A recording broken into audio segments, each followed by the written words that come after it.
El peso de los grupos de comunicación ha alcanzado tal tamaño que pueden presionar a un gobierno para que no regule.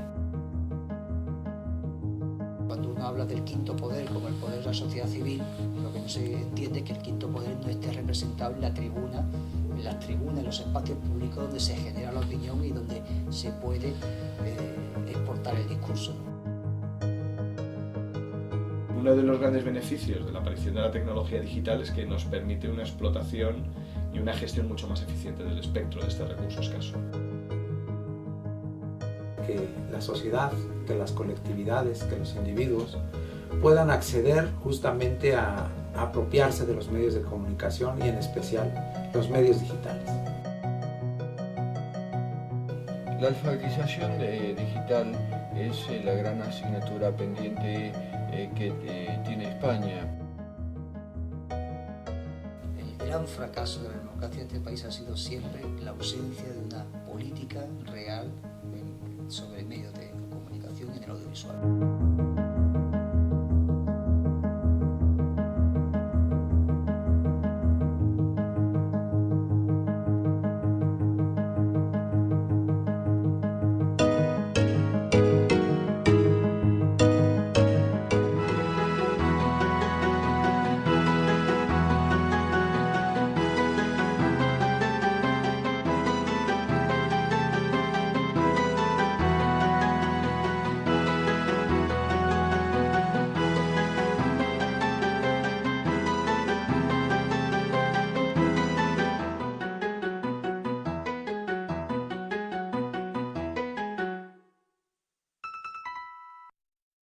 En algún caso muy puntual, pongamos el ejemplo de Venezuela, la ley de responsabilidad social sigue un poco la línea de España, de democratizar, de garantizar una televisión de calidad, atenta y respetuosa con los derechos de las audiencias, impulsando y fortaleciendo el sector público.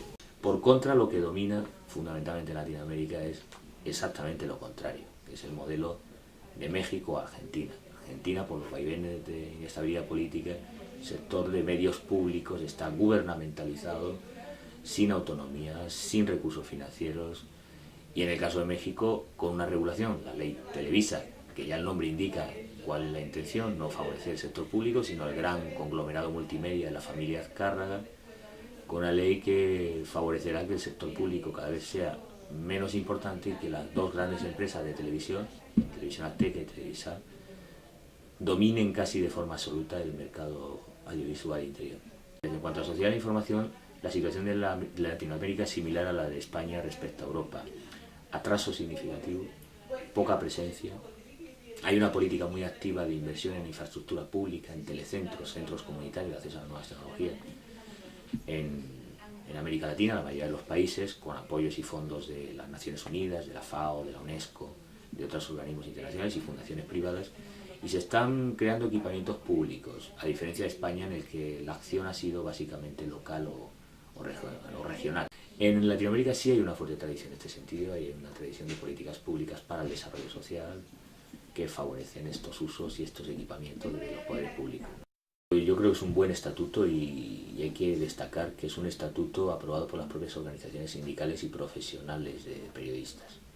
La paradoja es que somos de los pocos países que no tiene protegido, bien protegido, mínimamente protegido. No estamos hablando de una regulación corporativa que estrangule a la industria, a la empresa, coartando su libertad de empresa, ni mucho menos. Estamos diciendo que quienes contraten deben ser licenciados, que estos licenciados tienen que tener unas jornadas laborales, que tienen que tener un contrato en regla, que hay que regular el número de becarios que pueden tener, que hay que regular el número de colaboradores que pueden tener, que hay que mejorar las condiciones salariales y laborales de estos profesionales.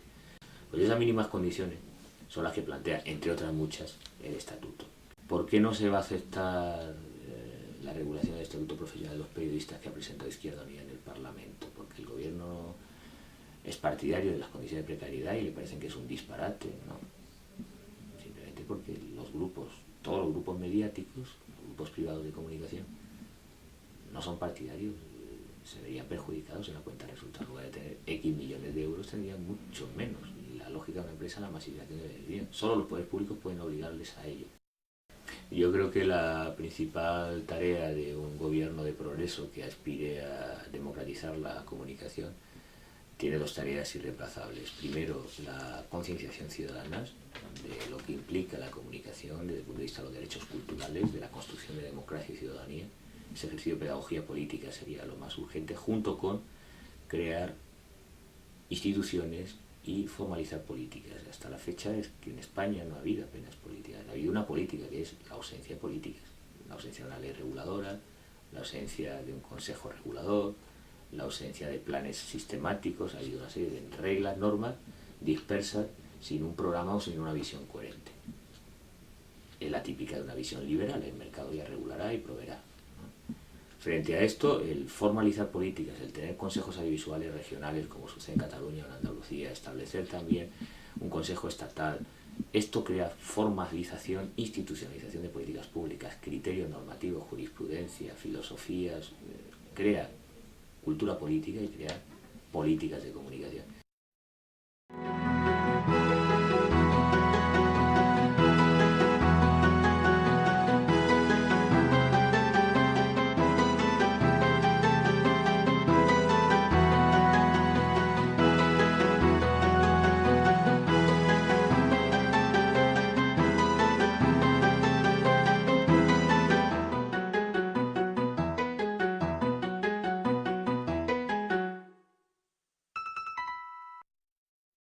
La alfabetización es un proceso de transformación, es un proceso en el cual tú comienzas a conocer un lenguaje y al mismo tiempo luego te apropias del lenguaje y te conviertes en productor de mensajes.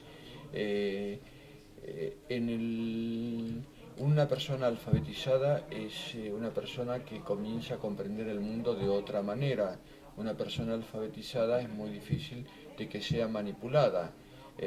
Una persona que no conoce los nuevos códigos, los nuevos lenguajes, va a ser mucho más fácil de manipularla en cuanto a información, en cuanto a sus derechos o a sus obligaciones y a su vez el papel que puede cumplir como ciudadano. Entonces, vamos a decir que la alfabetización no es un acto mecánico, sino que es un proceso de carácter dinámico que te permite comprender los diferentes lenguajes que se manejan en una sociedad.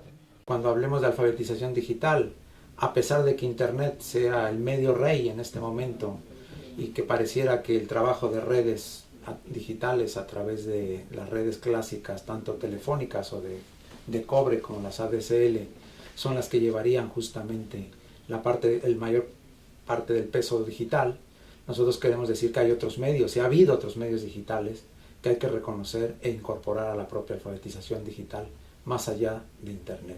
Estamos pensando, por ejemplo, en televisión digital, en vídeo digital, estamos pensando en todo lo que se ha hecho y lo que seguramente seguirá haciendo en discos ópticos digitales, y por ahí es donde nosotros también queremos señalizar justamente este tema de que la alfabetización digital tiene que abordar todos los medios digitales de comunicación e información que estén al alcance de la sociedad. Desde el punto de vista de la comunicación, desde el punto de vista de la educación, consideramos la interactividad como un proceso de autoría o de coautoría, es decir, un proceso en el que las usuarias y los usuarios pueden ser autores de mensajes, productores de mensajes y se convierten en emisores. La tecnología digital permite hoy por hoy que cada uno de los ciudadanos o ciudadanas pueda ser un coautor o un autor de mensajes. Es imprescindible entonces darle las herramientas y los instrumentos para que conozca ese lenguaje, y así como está alfabetizado en la lectoescritura y le permite escribir palabras tan bellas como libertad o justicia, que puedan conocer el lenguaje digital para producir su propia narrativa, sus propios mensajes y tener sus propios blogs, sus propias páginas, y que sea un espacio a su vez abierto a la ciudadanía. Entonces, la interactividad es un proceso, digamos, creativo, es un proceso no reproductivo, es un proceso, digamos, autoral. Alfabetización digital está ligado con brecha digital, porque la brecha digital, y pareciera que esto es lo que nos muestran todos los estudios y las investigaciones, pues sigue ampliándose en vez de reducirse, y eso que desde un principio las iniciativas que se dieron de que estos medios tendrían una accesibilidad muy grande para toda la sociedad no se está viendo. Pareciera que porque falta formación, pareciera que falta conectividad, pareciera que son muchos los problemas, pero es evidente que estamos haciendo poco en la alfabetización digital y que eso impide pues justamente que la brecha digital se cierre y en vez de eso pues se amplía. Tal vez los propios gobiernos sean los que fomenten la brecha digital de manera directa o de manera indirecta, al no incluir contenidos específicos para que los ciudadanos del futuro puedan conocer los códigos y lenguajes en los que se va a mover. Digamos que la brecha digital se mueve a dos niveles. Por un lado, un sector de la población ya adulta que está excluida digitalmente, y hay que pensar también en los futuros adultos que no tienen un espacio para la reflexión o para la crítica, aunque en sus casas puedan tener ordenadores. La escuela es el espacio propicio para reflexionar y criticar lo que se les está ofreciendo, así como en literatura se les ofrecen textos para analizarlos y criticarlos. Digamos que las narrativas digitales, los lenguajes digitales deberían tener un espacio específico para ser analizados.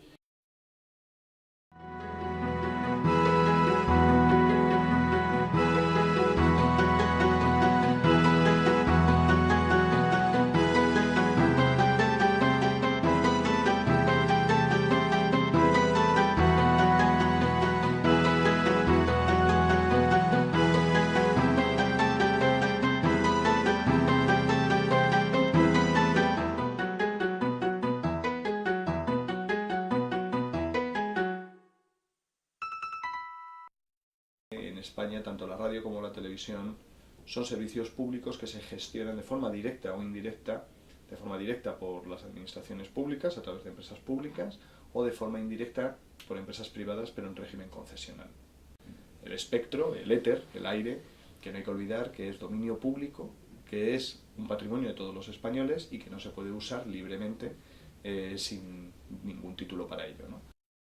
La nueva Ley General Audiovisual prevé, por un lado, la liberalización del sector radiotelevisivo en España, de tal manera que se mantenga, por un lado, el servicio público radiotelevisivo, pero el resto de la radiotelevisión se liberaliza.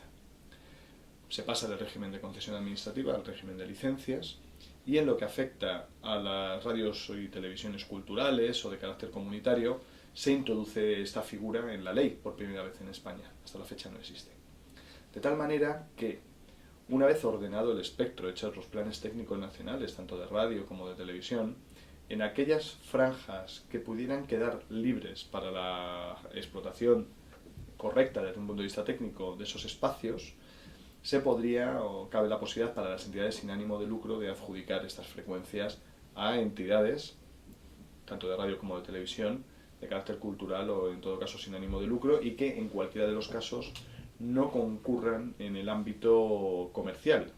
Lo que yo propuse es la existencia o la lucha por la constitución de una televisión pública en el país. Yo hablo de Brasil, pero yo creo que esto podría ser pensado para el conjunto de Latinoamérica, ¿no? Una televisión pública, de servicio público, y bueno, hay que discutir en cada país cómo se constituiría precisamente el sistema. Tenemos ejemplos a nivel internacional, en Europa hay varios casos y habría que discutir el que nos parezca más interesante desde el punto de vista de la democracia, ¿no? En el sentido de una producción nacional diversificada, que en el país se pudiera producir nacionalmente de acuerdo con la diversidad de opiniones, la diversidad de culturas, la diversidad de conocimiento que tiene la población. En América Latina se desarrollaron muchas teorías sobre comunicación, participación, educación y desarrollo, políticas de desarrollo, etc. Y de hecho, a partir de los ciclos militares de los años 60 y 70, eso se acabó. Y acabó que India, por ejemplo, que fue el ejemplo opuesto que yo traje, utilizó mucho de estas perspectivas, que eran perspectivas en los años 70 hegemónicas en UNESCO, para una política sostenida y de largo plazo de educación y desarrollo. Y esto les cayó muy bien. Y si vas a ver la situación económica de la televisión indiana hoy, es mucho mejor que la situación económica de un imperio como la Globo.